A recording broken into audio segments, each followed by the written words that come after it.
పైకి లీటర్లా కనిపించే ప్రతి ఆయిల్ ప్యాకెట్ లీటర్ కాకపోవచ్చు, కానీ ఫ్రీడమ్ ఆయిల్ ప్యాకెట్లో మాత్రం ఖచ్చితంగా లీటర్ నూనె ఉంటుంది.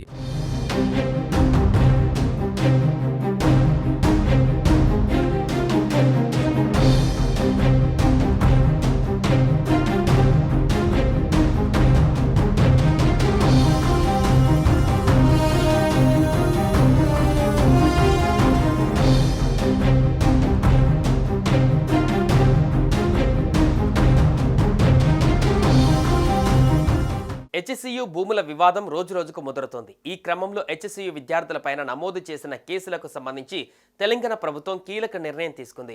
ఈ మేరకు డిప్యూటీ సీఎం మల్లు భట్టి విక్రమార్క కీలక ఆదేశాలు జారీ చేశారు. హెచ్సియు విద్యార్థులపైన నమోదు చేసిన కేసులను ఉపసంహరించుకున్నట్లు తెలిపారు. అంతేకాదు విద్యార్థులపైన ఏ కేసులు అయితే నమోదయ్యాయో వాటిని ఎత్తివేస్తున్నట్లు ప్రకటించారు.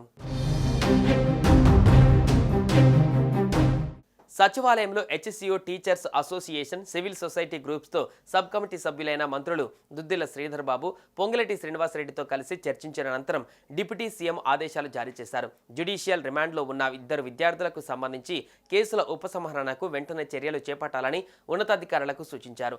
కేసుల ఉపసంహరణ క్రమంలో ఎలాంటి న్యాయపరమైన సమస్యలు తలెత్తకుండా పోలీసు అధికారులకు తగు సూచనలు చేయవలసిందిగా న్యాయశాఖ అధికారులకు ఆదేశించారు. దీంతో హెచ్సియు విద్యార్థులకు ఊరట లభించింది.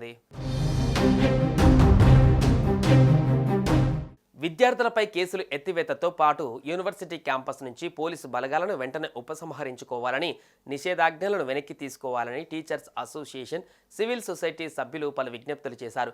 ఈ నేపథ్యంలో ఆందోళనలో పాల్గొన్న విద్యార్థులపైన ఇటీవల నమోదు చేసిన అన్ని కేసులను ఉపసంహరించుకుంది ప్రభుత్వం. జ్యుడిషియల్ రిమాండ్లో ఉన్న 2 విద్యార్థులకు సంబంధించి కేసులు ఉపసంహరణకు వెంటనే చర్యలు చేపట్టాలని ఆదేశాలలో పేర్కొంది.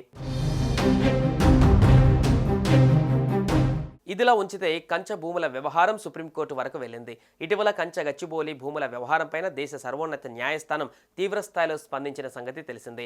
తమ తదుపరి ఉత్తర్వులు వెలువడే వరకు ఆ భూములలో పెట్టిన అన్ని రకాల అభివృద్ధి పనులను నిలిపివేయాలంటూ తెలంగాణ ప్రభుత్వాన్ని ఆదేశించింది.